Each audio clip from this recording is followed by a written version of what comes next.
तो रामायण का महायुद्ध अब अपने बिल्कुल क्लाइमैक्स पर पहुंच चुका है। आज हम उस अंतिम अध्याय को देखने वाले हैं जहां धर्म की स्थापना के लिए सबसे बड़े योद्धा आमने सामने आते हैं और जहां बुराई पर अच्छाई की वो निर्णायक जीत होती है। सच कहूं तो ये कहानी का वो हिस्सा है जिसका हम सबको इंतजार था। तो चलिए बिना किसी देरी के सीधे चलते हैं लंका के युद्ध मैदान में, जहां इतिहास एक बहुत बड़ा मोड़ लेने वाला है। अब देखिए, कहानी की शुरुआत होती है एक बहुत ही बड़ी चुनौती से, और वो चुनौती है रावण का बेटा मेघनाद, जिसे कोई हरा नहीं सकता था। जब उसे यह एहसास हुआ कि राम की सेना कोई मामूली सेना नहीं है, तो उसने अमर होने के लिए एक गुप्त यज्ञ करने का फैसला किया। और यहीं पर कहानी में एक बहुत बड़ा ट्विस्ट आता है।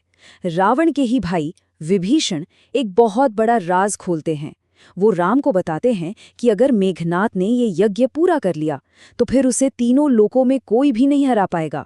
मतलब समय बहुत ही कम था और उस यज्ञ को किसी भी कीमत पर रोकना ही था। हाँ, पर सबसे बड़ा सवाल तो यही था कि आखिर मेघनाद जैसे महायोद्धा को हराएगा कौन? उसे कोई मामूली योद्धा तो छू भी नहीं सकता था, क्योंकि उसे कह सकते हैं, एक ऐसा वरदान मिला हुआ था जिसके चलते उसे मारना लगभग नामुमकिन था। और यहीं पर पता है, किस्मत का एक ऐसा खेल सामने आता है, बिल्कुल एक ताले और उसकी चाबी जैसा। मेघनाद को वरदान था कि उसे सिर्फ वही इंसान मार सकता है जिसने 14 साल तक न कुछ खाया हो, न सोया हो और ना ही किसी स्त्री का चेहरा देखा हो। और ये कठोर तपस्या किसने पूरी की थी? सिर्फ एक इंसान ने, लक्ष्मण ने। और मजे की बात यह है कि उन्होंने ये सब जानबूझकर नहीं किया था, ये तो बस अपने भाई और भाभी की सेवा करते करते अनजाने में हो गया था। तो बस जैसे ही लक्ष्मण ने यज्ञ में जाकर उसे रोका, एक भयंकर, मतलब बहुत ही भयंकर युद्ध शुरू हो गया। और आखिर में लक्ष्मण ने चलाया वो दिव्य इंद्रास्त्र और बस एक ही झटके में मेघनाद का सिर धड़ से अलग। कहते हैं कि वो कटा हुआ सिर सीधा उड़कर लंका में रावण के पैरों में जाकर गिरा। अब सोचिए, अपने सबसे ताकतवर और प्यारे बेटे की मौत की खबर सुनकर रावण का क्या हाल हुआ होगा। वो अंदर तक टूट गया और उसका सारा दुख एक भयानक गुस्से में बदल गया। एक ऐसा गुस्सा जो अब सब कुछ तबाह करने वाला था और जिसने पूरे युद्ध का पासा ही पलट दिया। तो बस दुख और गुस्से से पागल रावण ने फैसला किया कि अब वो खुद मैदान में उतरेगा। उसके सारे बड़े बड़े योद्धा तो पहले ही मारे जा चुके थे, अब उसके पास खोने के लिए कुछ बचा ही नहीं था। ये फाइनल शोडाउन होने वाला था। लेकिन देखिए, जब युद्ध शुरू हुआ तो एक तरफ राम थे जो जमीन पर खड़े थे और दूसरी तरफ रावण अपने विशाल रथ पर।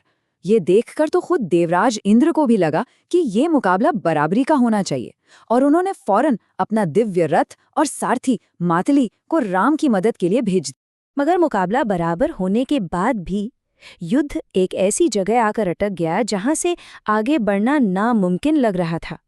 श्री राम अपनी पूरी ताकत लगा रहे थे, लेकिन रावण के सामने एक ऐसी पहेली थी जिसका कोई जवाब ही नहीं मिल रहा था। समस्या क्या थी?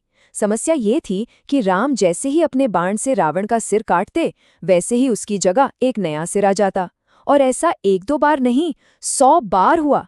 रावण तो जैसे अमर हो गया था, उसे कोई हरा ही नहीं पा रहा था। अब ये देखकर तो पूरी वानर सेना हैरान परेशान, यहाँ तक कि खुद श्री राम भी सोच में पड़ गए कि भाई अगर सिर काटने से वो नहीं मर रहा तो फिर उसकी मौत का राज क्या है? उसे आखिर हराया कैसे जाए? और इस बड़ी पहेली का जवाब वो किसी हथियार में नहीं, बल्कि एक गहरे राज में छिपा था। एक ऐसा राज जो सिर्फ रावण के घर का भेदी ही जानता था। और फिर एक बार विभीषण सामने आए और उन्होंने वो राज खोला जिसने पूरे युद्ध की बाजी पलट दी। उन्होंने बताया कि प्रभु, रावण की असली जान उसके सिर में नहीं, उसकी नाभि में है, जहां अमृत का एक कुंड है। अब ये अमृत कुंड क्या था? असल में ये भगवान ब्रह्मा का दिया हुआ एक वरदान था, और जब तक वो अमृत उसकी नाभि में है उसे कोई मार ही नहीं सकता। मतलब कुछ भी काट दो वो वापस आ जाएगा। तो रावण को मारने का सिर्फ एक ही तरीका था, पहले उस अमृत को खत्म करना। तो बस राज खुल चुका था। अब बारी थी आखिरी वार की, और यहीं से तय हुई धर्म की जीत। चलिए देखते हैं कि कैसे इस जानकारी का इस्तेमाल किया गया। जैसे ही विभीषण ने ये राज बताया, श्री राम ने तुरंत अपने तरकश से निकाला ब्रह्मास्त्र, सबसे शक्तिशाली अस्त्र। उसे धनुष पर चढ़ाया, भगवान शिव को याद किया और निशाना साधा सीधा रावण की नाभि पर। ब्रह्मास्त्र लगते ही एक ही पल में नाभि में मौजूद सारा अमृत सूख गया, और जैसे ही अमृत सूखा, रावण की सारी शक्तियां खत्म। बस फिर क्या था, श्री राम ने एक साथ उसके 10 सिर और 20 भुजाएं काट दी, और लंका का वो महाशक्तिशाली राजा रावण जमीन पर आ गिरा। कहते हैं कि जब वो गिरा तो उसकी मुंह से आखिरी शब्द राम निकला था, और जैसे ही उसकी मृत्यु हुई, आसमान से फूलों की बारिश होने लगी। तीनों लोकों में जय श्री राम के नारे गूंजने लगे। ये वो पल था जब अधर्म पर धर्म की पक्की जीत हुई। लेकिन यहाँ एक बहुत ही जरूरी बात हुई। युद्ध जीतने के बाद भी श्री राम ने विभीषण से कहा कि वो अपने भाई रावण का अंतिम संस्कार पूरे मान सम्मान के साथ करें, क्योंकि उनका मानना था कि दुश्मनी सिर्फ जीते जी होती है, मरने के बाद नहीं। और रावण दुश्मन होने के बावजूद एक बहुत बड़ा ज्ञानी और शिव भक्त था, और वो सम्मान का हकदार था। तो युद्ध खत्म हुआ, रावण मारा गया। अब अयोध्या वापसी का समय था। लेकिन क्या कहानी यहीं खत्म हो जाती है?